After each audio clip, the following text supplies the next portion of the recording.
सूर्यदेव मावळता बंद झाले गडाचे दरवाजे आणि हिरा म्हणाली मनात भ्याली घरी ताणे बाळ माझे. Hats off Raigad.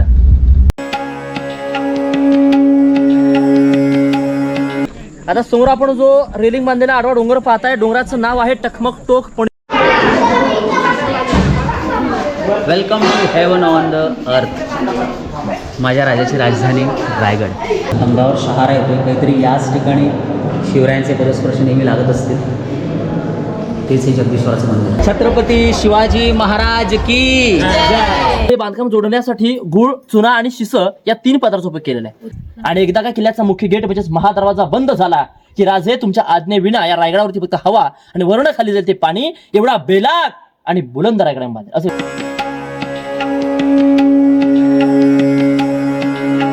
आपल्या राजांचा दरबार आहे, ज्या ठिकाणी आपल्या राजांचा राज्याभिषेक सोहळा पार पडला.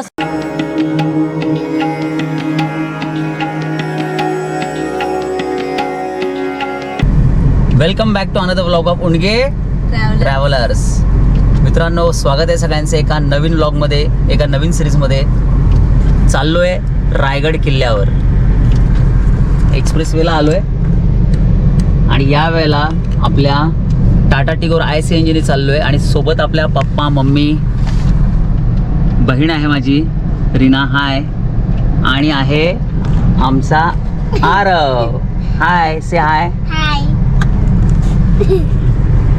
चला, एक्सप्रेसवेला लागलो आहे. काय झालं, आरवला स्कूलमधून आणल्यामुळे थोडा उशीर झाला निघायला. चला पुढे भेटूया.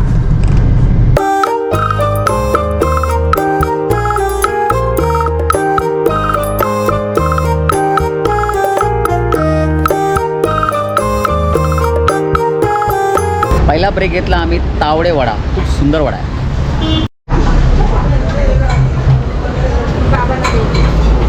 आपली मस्त बटाटा भजी, कांदा भजी आणि मारव खाली भजी. कशी आहे? छान आहे.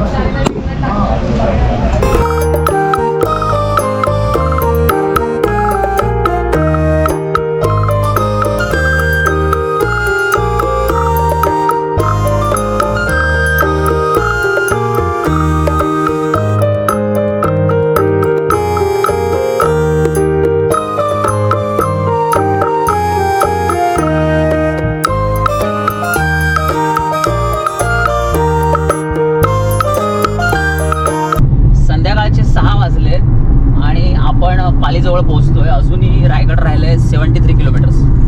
ॲक्च्युली माझ्या भाच्याची आरवची एक्झाम होती, त्यामुळे आम्ही उशिरा निघालोय. ठीक आहे, आज जाऊन फक्त आपल्याला मुक्काम करायचा आहे आणि रायगड आपण उद्या एक्सप्लोर करणार आहे.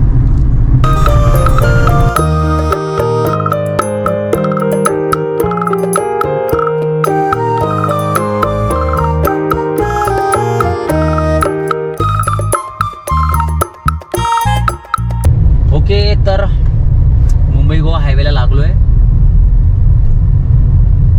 लेफ्ट आपला महाडला आणि सनसेट होतोय. वाजलेट एक्झॅक्ट 6:20. 7:30 वाजता आम्ही माणगावला पोहोचलोय आणि हे बघा समोर दिसत आहे स्वराज्याची राजधानी किल्ले रायगड. क्या बात है. मस्त पाऊस पण पडायला लागलाय. चलो.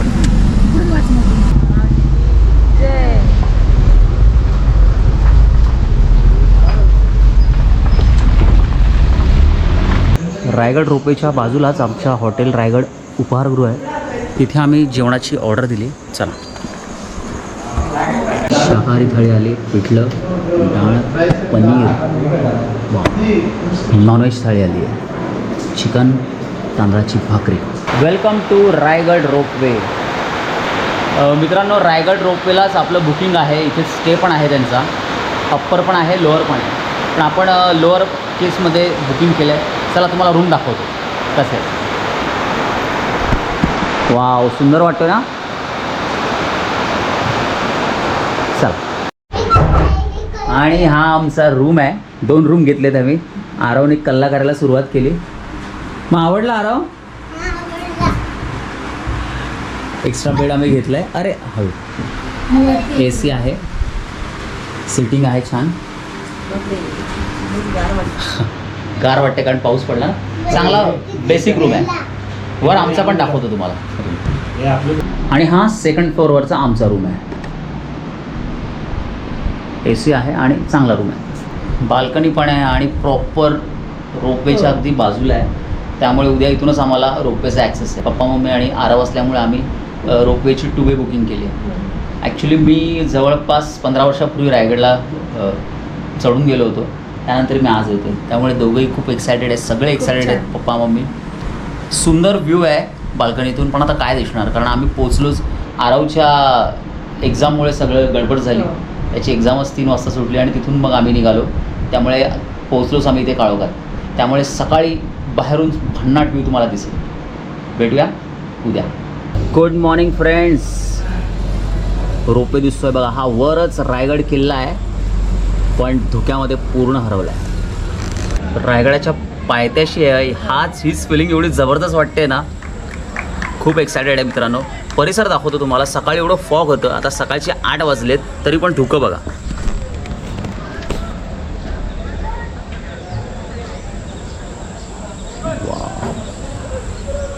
एवढं सुंदर वाटतंय ना.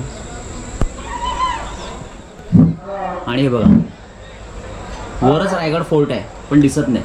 आणि रोपवेची लगबग पण चालू झाली. आणि क्राऊड बघा, सकाळच्या 8 वाजताच एवढी गर्दी झाली आहे ना. आणि अगदी रोपवेच्या बाजूलाच आपण बुकिंग केली आहे. ही सगळी बाल्कनी आपल्याला मिळाली आहे. खूप चांगली प्रॉपर्टी म्हणता येईल. कारण महत्त्वाचं काय माहिती आहे का, आपल्याला ही सगळी गर्दी अवॉइड करता येणार आहे.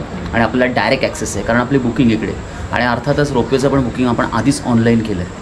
त्याचा मेलसुद्धा मला जनरेट झाला आहे. चला जाऊन तिकीट कलेक्ट करूया. स्थापित केलेली ही या योगपुरुषाची समाधी. काउंटरवर तिकीट स्कॅन झालीत आपली. आपला इथे स्टे असल्यामुळे ना आपल्याला डायरेक्ट एंट्री मिळाली इथून. जो माहितीपट चालू होता ना तिथूनच आपण आलो. बाकी सगळ्यांना मग तिथून लाईनीतून यावं लागतं. लाईन दिसत असेल तुम्हाला सकाळपासून. मज्जा.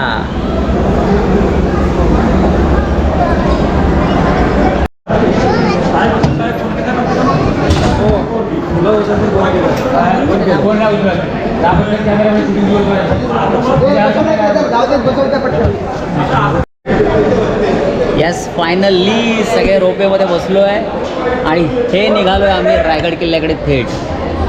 छत्रपती शिवाजी महाराज की जय. छत्रपती शिवाजी महाराज की जय. छत्रपती शिवाजी महाराज की हर हर महादेव.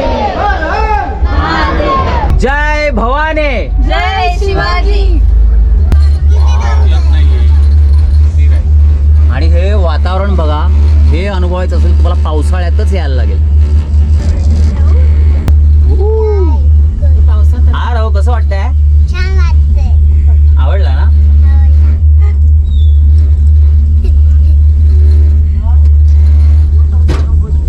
अक्षरशः सगळे ढगामध्ये आलोय आम्ही, कारण पूर्ण फॉग आहे. पूर्ण फॉग.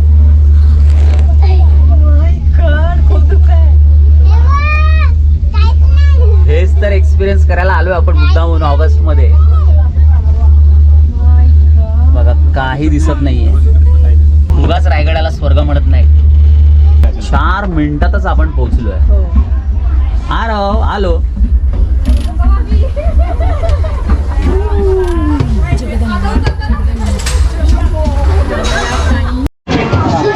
चलो.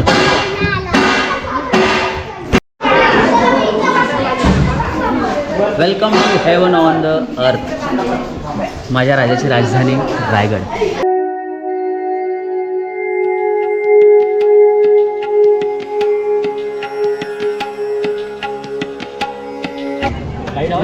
हो, तिकीट घ्या. तिकीट काढलं आपण 25 रुपये प्रति माणसी आहे. आणि इथेच आपण गाईड पण घेतलं. आपलं माझं नाव तानाजी अवकिरकर आणि गेल्या 11 वर्षापासून गाईडचं काम करतोय. आणि आज तुम्ही सर्वजण रायगड पाहायला आलाय, तर रायगडाची आपण डिटेलमध्ये माहिती घेणार आहोत. ही रायगडाची मागील बाजू आहे. समोरच्या भिंतीपासून मेन किल्ला स्टार्ट होतो आणि आपण तिथून मेन पॉईंटला मेन माहितीला तिथून सुरू करूया. बरं ह्या बोला total किती पायऱ्या सुरुवातीच्या? 128. 128 आहेत. बोला छत्रपती शिवाजी महाराज की जय.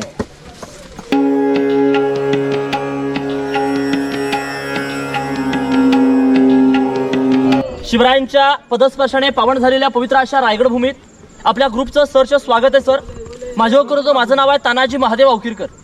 याच्या आधी आपण रायगड किल्ला कधी पाहिला असेल किंवा नसेल सुद्धा, पण आज आपण सर्वजण हा रायगड किल्ला हा प्रॅक्टिकली बघणार आहे. हा रायगड किल्ला जर पूर्ण पाहायचं झालं 2 दिवस पुरत नाही सर, कारण पूर्ण रायगड हा 1200 एकराचा आहे. सर तुम्ही रायगड जर पाहिलं तर पायथ्याची उंची आहे 1350 फूट. छत्रपती शिवरायांनी रायगड किल्ला हा 15 मे 1656 मध्ये जावळीचे चंद्रराव मोरे यांच्याकडनं जिंकून घेतला. हे जावळीचे मोरे मुळात आदिलशाहचे सरदार होते. त्या आदिलशाहची चाकरी करत होते आणि त्यांच्या ताब्यामध्ये साहेब त्या काळात हे संपूर्ण जावळीचं खोरं होतं. जावळीचं खोरं कुठून? आता आपण सरांनी सर प्रतापगड पाहिला असेल. प्रतापगड बघा रायगडच्या दक्षिण म्हणजे या साईडला आला प्रतापगड. दाट जंगल होतं की असं म्हटलं गेलंय की अस्वलीच्या केसामध्ये सोडलेली एखादी ऊस सापडू शकते, पण या जावळीच्या खोऱ्यातला बलाढ्य देहाचा हत्ती सुद्धा सापडणार नाही एवढं घनदाट जंगल. आणि हे सारं जंगल होतं या जावळीच्या मोऱ्यांकडे, आणि मोरे म्हणजे आदिलशहाचा सरदार. साहेब महाराजांना जावळीचं खोरं आपल्या स्वराज्यात आणायचं होतं. मग महाराजांनी काय केलं? सर्वात आधी या मोऱ्यांना प्रेमाने पत्र पाठवलं, जावळीचे मोरे ते आमच्या स्वराज्यात सामील व्हा, आपण दोघे जण मिळू आणि हिंदवी स्वराज्य उभं करू.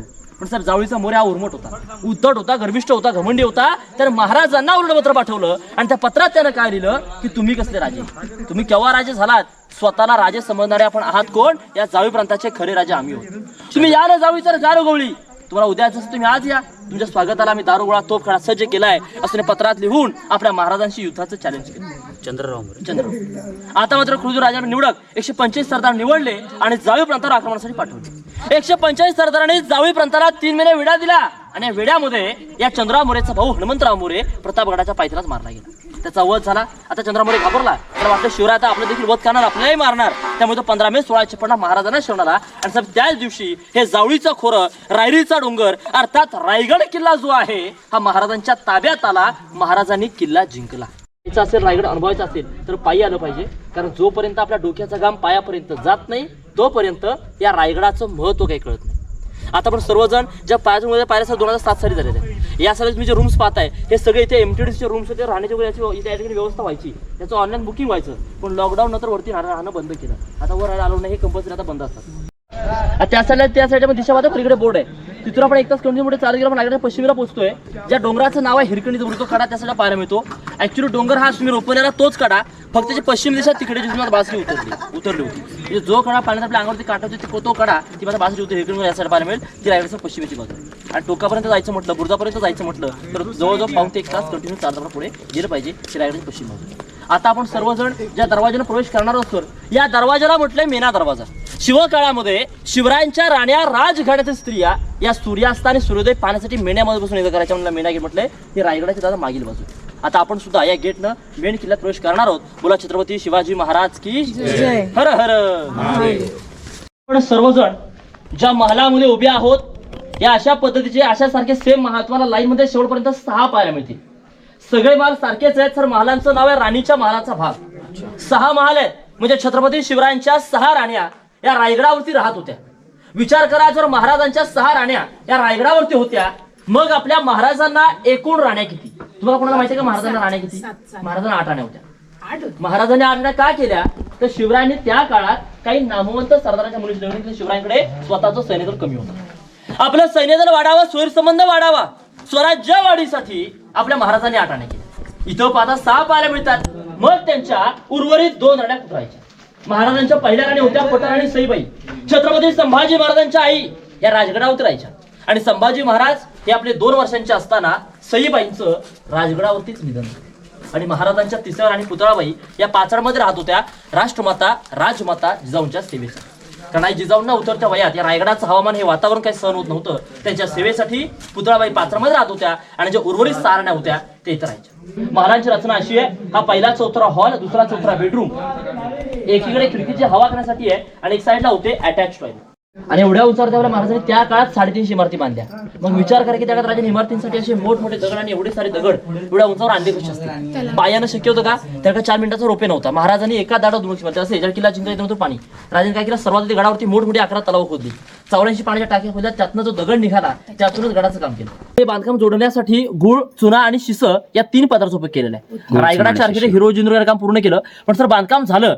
महाराज त्यांना विचारलं की हिरोजी, तुम्ही रायगडाचे वास्तूंचं काम 14 पूर्ण केलं, तुम्ही या वास्तूंचं इमारतींचं काही गॅरंटी पत्रक, शाश्वती पत्रक देऊ शकता का? आता मला सांगा, कोणता इंजिनियर एखाद्या इमारतीचं गॅरंटी पत्रक देतो का? नाही. पण त्या काळात त्या हिरोजीने रायगड गेल्याचं गॅरंटी पत्रक दिलं होतं.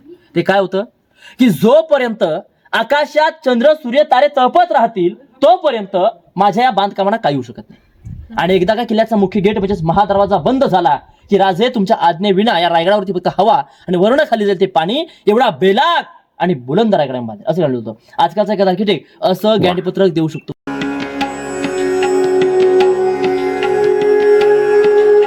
सरे वाड्यात अष्टप्रधान मंडळांचे वाडे, महाराजांचे एकूण 8 मंत्री, 8 मिनिस्टर्स होते.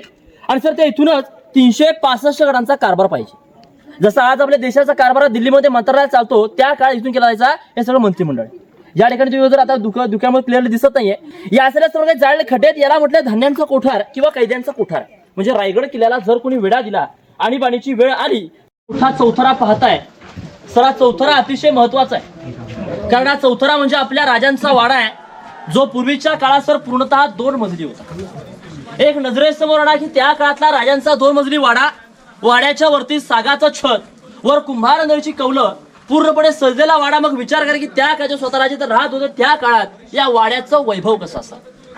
या वाड्यामध्ये आपले राजे आपल्या आयुष्याची शेवटची 10 वर्ष राहिले, 1670 ते 1680. आणि शेवटी याच वाड्यामध्ये, याच महालामध्ये आपल्या महाराजांचं जर निधन झालं, देहांत झाला 3 एप्रिल 1680 ला. आणि त्यांच्या देहचिते लागणी इथून 1.5 किलोमीटर पुढे आपल्या महाराजांची समाधी आहे, ज्या ठिकाणी आपल्या महाराजांच्या सर देहचिते लागणी देण्यात आली. साहेब, शिवरायांचा जन्म शिवनेरीवर झाला 19 फेब्रुवारी 1630 मध्ये, आणि 1680 ला या वाड्यामध्ये निधन. आता 1630 ते 1680 हे अंतर किती हो? 50 वर्ष. तुम्ही आजच्या काळात बघा, आपल्या वयाची 20 वर्ष ही खेळण्यात किंवा शिक्षणात अशीच निघून जातात. उरलेल्या 30 वर्षामध्ये आपण आपल्याला हवं तसं म्हणजे स्वतःच्या मनासारखं स्वइच्छेचं एक घरही उभारू शकत नाही. परंतु छत्रपती शिवरायांनी वयाच्या या 30 वर्षामध्ये 365 किल्ले जिंकून अवघं हिंदवी स्वराज्य उभं केलं होतं. किती महान राजे. अनेक राजे होऊन गेले, आपल्या बाप जाद्यांच्या गादीवर बसून गेले, पण स्वतःची गादी स्वतः निर्माण करणारा एकमेव राजा ते म्हणजे आपले छत्रपती शिवाजी महाराज. याच्यामध्ये ओतायचे दगडात तयार केलेल्या पाण्याच्या टाक्या, आणि हे होतं आपल्या राजांचं स्नानगृह, बाथटब, न्हाणीघर, आजच्या काळातलं त्यांचं स्विमिंग पूल. या बाल्कनीतून किंवा त्या काळात जे रायगड आज किल्ले दिसतात, रायगडावरून 8 किल्ले, किल्ल्यांची नाव आहेत की तोरणा, राजगड, लिंगाणा, मकरंदगड, माणगड, चांभारगड, प्रतापगड आणि सिंहगड. अशी टोटल 8 किल्ल्याचं वातावरण चांगलं. सर इथं आपण पाहिलं तर बघा, पलीकडे एक विटांची खोली दिसते का तिकडे? विटांची खोली. तर आतमध्ये सध्या काही नाही, फक्त चौकोनी खोली आहे, ज्या खोलीचं नाव आहे टाकसाळ. झेंडा घेऊन येतात, झेंडा घेऊन येतात. म्हणजे शिवराय जे नाणी, मुद्रा, होड, कॉईन्स तयार करायचे त्याच्या आतमध्ये तयार करायचे. सर ज्या इथं खोली पाहताय, या खोलीला म्हटलंय खलबतखाना. म्हणजे शिवरायांना जर काही गुप्त चर्चा करायची असेल तर त्या कोपऱ्यातून खाली गेलं की आतमध्ये एक 10 बाय 12ची रूम आहे. शिवराय आतमध्ये जाऊन चर्चा करायची. मोठा स्तंभ आहे, त्याला म्हटलं गेलेला आहे विजयस्तंभ. म्हणजे आपल्या महाराजांनी कोणताही किल्ला जिंकला, हा पलीकडचा महाराजांनी कोणताही किल्ला जिंकला की पूर्वीच्या काळात त्याच्यावर भगवा झेंडा फडकावचा तो विजयस्तंभ आहे. आणि हे बाजूचे सप्त मनोरे 7 मजली होते. हे शिवरायांच्या राण्यांना हवा करण्यासाठी होते. आणि मला ते वेगळे थोडक्यात राण्यांची बाल्कनी होती, त्याला सप्त मनोरे नाव दिले गेलेले. अच्छा सर, आता मी जे सांगतोय ते नजरेसमोर मी म्हटलं की विजयस्तंभ 5 मजली, तो वरचा तुटला ना तिकडचा, तो दुसरा आहे, त्याच्यावरती अजून 3 होते. त्याच्या हाईटची कल्पना करा.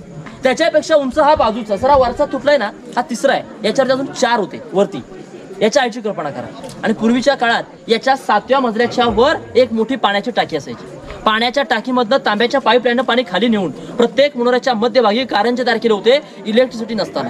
हा जो मनोरा आहे आतल्या साईडनं पूर्णपणे पैठणी कापडानं मखमली पडद्यानं मशालीच्या उजेडानं सजलेला होता आणि याला बाहेरच्या साईडला छोटे छोटे होले देवळे आहेत. या देवळ्यांमध्ये दिवे लावले जायचे. 7 मनोऱ्या 366 दिवे लागायचे. एक नजरेसमोर ना की ते 5 मनोरे सजलेत, हे 7 मनोरे सजलेत, आतमध्ये कारंज्या उडतायत, मशाली पेटलेल्या आहेत, बाहेरच्या साईडला 366 दिवे लागले आणि साऱ्याचं प्रतिबिंब याच्याच खाली तलाव आहे. गंगासागर त्या पाण्यात पडले आपण सर्व समोरून पाहतोय. मग विचार करा नजरेमध्ये त्याला रायगड वैभव कसं असेल. ही रायगडाची त्यासाठी समोरची फ्रंट साईड. गंगासागर तलाव मस्तच यार. लवली यार. हर हर. हे बघा आपण सर्वजण किल्ले रायगडाच्या अतिशय महत्वाच्या जागेत आलोय. आपल्या राजांचा दरबार आहे, ज्या ठिकाणी आपल्या राजांचा राज्याभिषेक सोहळा पार पडला सर 6 जून 1674. राज्याभिषेकाला या ठिकाणी त्या काळात सर 6000 जनता, 6000 मावळे उपस्थित. राज्याभिषेकाला अनेक राजवाडे होते, अनेक पाहुणे मंडळी आली होती आणि येणाऱ्या सगळ्या पाहुण्यांच्या स्वागतासाठी आपल्या महाराजांनी या गेट बाहेर 2 मोठमोठे बलाढ्य हत्ती आणि 2 घोडे हे सजवून ठेवले. महाराजांच्या राज्याभिषेकाला इंग्रज वकील आला होता, त्याचं नाव होतं हेनरी ऑफ. हेनरी पायी आलेला आणि त्याला गडावरती यायला त्या काळात 6 ते 7 तास लागले. खूप थकला होता, दमला होता. तो वर आला, त्यानं पाहिलं, त्याला गेटच्या बाहेर आवाडवे हत्ती पाहिलं मिळाले. त्याने हत्ती पाहिले, अचंबित झाला. मनात प्रश्न आला, मी 2 पायांचा माणूस रायगड चढायला एवढा थकलो, मग राजाने या रायगडावरती हे महाकाय देहाचे बलाढ्य हत्ती एवढ्या उंचावरती आणले कसे? त्यानंतर प्रश्न त्यांचा दुभाषिक होता, ट्रान्सलेटर नारायण शिर्वे यांना विचारला. तर ते नारायण शिर्वे त्यांना काय म्हणतायत की आमच्यापेक्षा हुशार तर आपणच आहात, या प्रश्नाचं उत्तर तुमचं तुम्ही शोधू. तो इंग्रजी बोलणारा माणूस, आपली इथली मराठी माणसं, मग त्याचं उत्तर त्याला देणार कोण? सर त्यांचा प्रश्न लिहून ठेवला. तर उत्तर काही देशकार आज देत आहेत की शिवराय एवढे बुद्धिवान चलाक हुशार होते, आपल्या महाराजांनी ती हत्तीची पिल्लं लहान असताना पालखीमध्ये बसवून गडावरती आणली आणि संगोपन त्यांचं त्यांनी इथल्या हत्ती खाण्यात विश्वास आहे की पुढे जाऊन माझा राज्य. विचार करा, त्या औरंगजेबाचा सरदार इतिगत खान, जुल्फिकार खान म्हटलं जातं त्याला, त्याने ते घणाचे घाव घालून वितळवून पूर्णतः लुटून तो घेऊन गेला. अहो महाराजांच्या राज्याभिषेकाचं वर्णन त्या हेनरी ऑक्सफर्डने लिहून ठेवलं. त्यानं काय लिहिलं होतं की राज्याभिषेक हा जो दरबार आहे हा पूर्णपणे बंदिस्त दरबार होता. याच्यावरती संपूर्ण सागाचं छत होतं, वर कुंभारलेची कवलं होती, आतमध्ये पूर्णतः पैठणी कापडं, मखमली पडदे, मशालीचा उजेड आणि गोंड्याच्या फुलानं सजलेला राजांचा भव्य दिव्य दरबार. आणि अशा सजलेल्या दरबारामध्ये त्या तेवत्या मशालीच्या उजेडामध्ये या साईडला 6000 मावळे आपल्या डोक्यांवरती भव्य फेटे घालून, आपल्या कमरेला शेला गुंडाळून, गळ्यांमध्ये कवड्याच्या माळा घालून, आपल्या पिळदार मिशांवरती चावतीत रुबाबदारपणे मावळी पोशाखामध्ये धीराज योगीराज श्रीमंत श्री छत्रपती श्री शिवाजी महाराज की जय. हर हर महादेव. अशा प्रकारे शिवरायांचा राज्याभिषेक पार पडला 6 जून 1674. आपण उजवे गेट पाहता सर, याला मध्ये नगर नियम होता.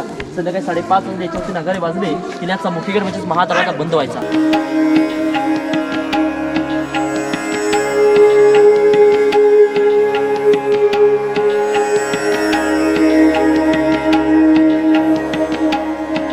मोठा प्राणी तो शरभ आहे आणि पायाखाली 4 हत्ती आहेत. शरभ. हा शरभ. आणि प्राण्याच्या शिपटावर हत्ती आहे. शिल्पातून उल्लेख एक असा दिला की शौर्य प्रतीक आहे. याच्यातून एक बोध असं ते शौर्याचं प्रतीक चिन्ह असं आहे की शरभ म्हणजे विष्णूचं रूप. आणि त्या काळामध्ये हे जे बाकी शाया होते, जसे मोगलशाही, निजामशाही, आदिलशाही, हे सगळे नरसिंहच होते. आणि यांना मारण्यासाठी ज्यांनी जन्म घेतला ते म्हणजे छत्रपती शिवाजी महाराज. कारण शरभ म्हणजे छत्रपती शिवाजीमध्ये दाखल झाले. शाया बलाढ्य होत्या आणि हत्या बलाढ्य शामध्ये मोठ्या शिल्पामध्ये उल्लेख असा आहे की छत्रपती शिवरायांनी सगळ्या शाळा मारलं होतं, दाबून धरलं होतं. साहेब शिवकाळामध्ये रायगडावरची होळी मानाची होळी असायची. एकदा का रायगडावरची होळी पेटली की आजूबाजूच्या गावा किल्ल्यांमधल्या, गडकिल्ल्यांमधल्या, तसेच इथल्या वाड्या वस्त्यामधल्या होळ्या पेटवल्या जायच्या. महाराज इथं होळी पेटवायचे, होळीत नारळ टाकायचे. जो कोणी बहादर या पेडक्या होळीचा नारळ आपल्या हातानं बाहेर काढेल त्याला शिवराय 1.25 किलो सोन्याचं कडं आणि मानाचा घोडा हा बक्षीस रूपात द्यायचे. आणि त्या पेडक्या होळीमधला नारळ शिवपुत्र छत्रपती संभाजी महाराज आपल्या वयाच्या 9व्या वर्षापासून तो नारळ आपल्या हातानं बाहेर काढायचे. म्हटला तर की वाघाच्या जबड्यात घालून हात मोजती जात हीच मर्द मराठी. लांबी आहे 40 फूट, रुंदी आहे 800 फूट लांब, 40 फूट रुंद. 40 फूट रुंद. डाव्या साईडला 22 आणि उजव्या साईडला 22, टोटल 44 दुकान. आपण दुकानं पाहिली तर बघा, ही जमिनीपासून उंचावरती आहेत. दुकानाच्या पाऱ्या दुकानाच्या आतमध्ये, कारण त्यावेळेची लोक पुरुष हे घोड्यावर बसून बाजार करायचे आणि स्त्रिया या पालखीमध्ये बसून, म्हणून दुकानं पाहिली तर जमिनीपासून उंचावरती. या बाजारपेठी रचना अशी आहे की आगे दुकान, पिछे मकान, बीच में स्टोर रूम, अशी या बाजारपेठेची रचना. आणि या बाजारपेठेचे मुख्य व्यापारी ज्यांचं नाव होतं नागप्पा शेट्टी. हे नागप्पा मूळचे कर्नाटक ओळख म्हणून या ठिकाणी एक नागाची प्रतिकृती कोरू सुरू करतात. जसं एखाद्या संघटनेचा अध्यक्ष असतो ना, जसे मार्केट संपूर्ण नेतात त्याच्यामध्ये ओळख म्हणून नागाची पाहिजे. हे पूर्ण आता समोर आपण जो रेलिंग बांधलेला आडवा डोंगर पाहताय, डोंगराचं नाव आहे टकमक टोक पनिशमेंट पॉईंट. म्हणजे जो चोरी गद्दारी लबाडी फितुरी करेल त्याला 7 दिवस. आपण सुरुवातीला धान्य कोटा बघा कायद्याचा कोटा पाहिलं 7 दिवस डांबून ठेवायचे. गुन्हा जर त्याने कबूल केला नाही 8 दिवशी तिथून जरा बाहेर काढायचं का पोत्यामध्ये भरायचं, त्या पोत्याचं तोंड बांधून त्या टोकावरनं खालच्या दरीत फेकून द्यायचं. तात्काळ शिक्षा. समोरचं टकमक टोक आहे, रायगडाची उत्तरेची बाजू. पण इथून आपल्या आई जिजाऊंचा वाडा स्पष्टपणे दिसतो. अच्छा,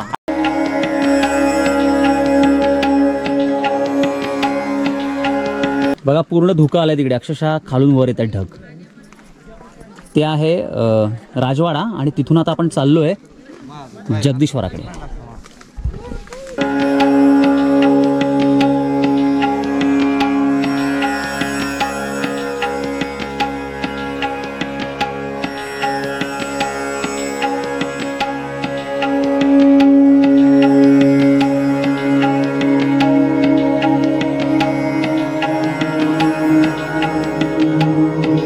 आता आपण सर्वजण ज्या मंदिराच्या आवारात उभे आहोत हे जगदीश्वर शंकर महादेवाचं मंदिर आहे. आपले राजे रोज पहाटे न चुकता आता आपण आलो त्याच राजमार्गाने येऊन पण असं मागून जाऊन समोरून त्या दरवाजामध्ये येऊन मंदिराचे दर्शन घ्यायचे.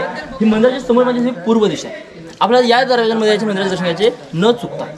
या मंदिराच्या समोरच तर अग्निदेव गडावरचं अतिशय महत्त्वाचं ठिकाण राजांची समाधी सुद्धा तुम्ही पाहायला मिळते. समाधी समोर पांढरपूर दिसते ना, याला राजांची समाधी. अंगावर शहारा येतोय काहीतरी. याच ठिकाणी शिवरायांचे पदस्पर्श नेहमी लागत असतील.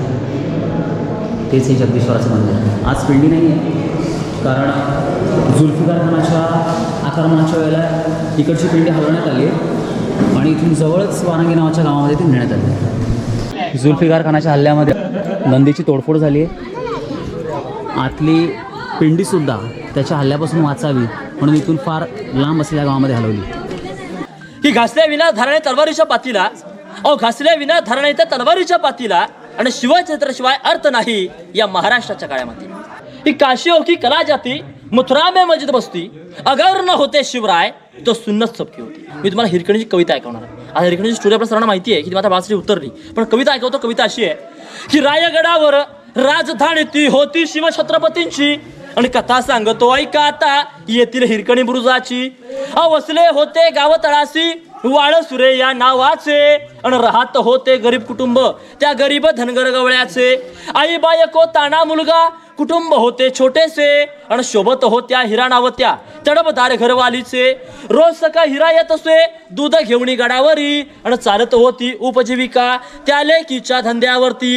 एके दिवशी दूध घालता हिरा क्षणभर विसावली, ध्यान नाही आले तिच्या कधी सांज भेटवून गेली. सूर्यदेव मावळता बंद झाले गडाचे दरवाजे आणि हिरा म्हणाली मनात भ्याली घरी ताणे बाळ माझे. हात जोडून करवी नवणी गडकरी खाली जाऊ द्या मला, पण गडकरी म्हणती नाही आज्ञा शिवरायांची आम्हाला. बाळाचे 8वे झाली माय माऊली वेडी पिसी आणि तो कडा उतरुणी धावत जाऊनी बाळाला ती घे कुसी. आतुरणीय धाडस पाहुणी महाराज स्तंभित झाले आणि साडी चोळी हिरा सुदेवणी प्रेमी सन्मानित केले. कड्यावरती त्या बुर्ज बांधिला साक्ष आईच्या प्रेमाची आणि कथा अजूनही ऐकू येते येतील हिरकणी बुरुजाची. कथा अजूनही ऐकू येते येतील हिरकणी बुरुजाची. अशी त्या हिरकणीची कथा होती. वा, वा, रोपवेचा कडा तोच कडा सरजित माता उत्तर हिरकणीचा पाला मिळतो. रायगडाची पश्चिमेची बाजू आहे. आणि शेवटचे 2 शेर आहेत. पहिला शेर असा आहे की अंधार फार झाला अंधार फार झाला पाहता दिवा पाहिजे आणि देशाला पुन्हा एकदा आई जिजाऊंचा शिवबा पाहिजे जिजाऊंचा शिवबा पाहिजे. की राजमाता जिजाऊ जन्माला आल्या. अहो राजमाता जिजाऊ जन्माला आल्या म्हणून अंगणामध्ये दिसते तुळस आणि छत्रपती शिवराय जन्माला आले म्हणून राहिले मंदिरांवरचे उंच उंच कळस म्हणून राहिले मंदिरांवरचे उंच उंच कळस. इथे माझी संपली आहे. जय महाराष्ट्र बोला छत्रपती शिवाजी महाराज की जय. हर हर महादेव.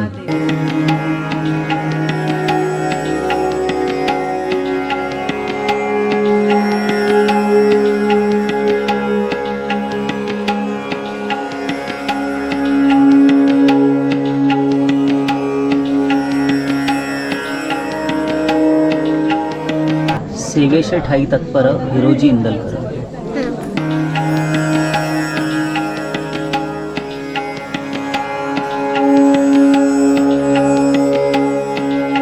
आणि आमची रायगडवारी संपता संपता पावसाने आम्हाला गाठलंय. चला आता रोपवेकडे निघूया. हा रस्ता return journey. आराव ready.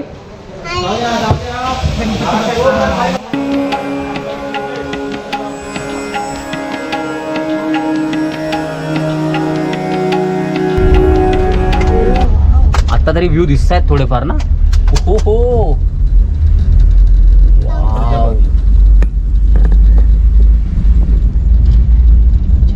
Hats off Raigad.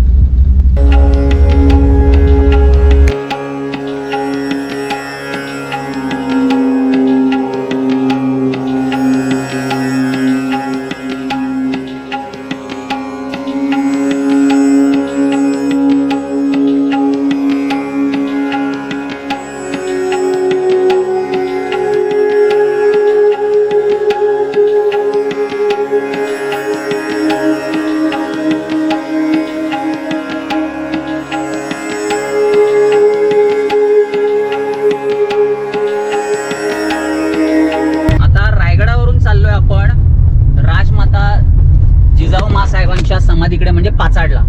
आणि वाटेत सिनरी बघा जी काल आहे ना सगळे आपण मिस केली उशिरा आल्यामुळे. वाव.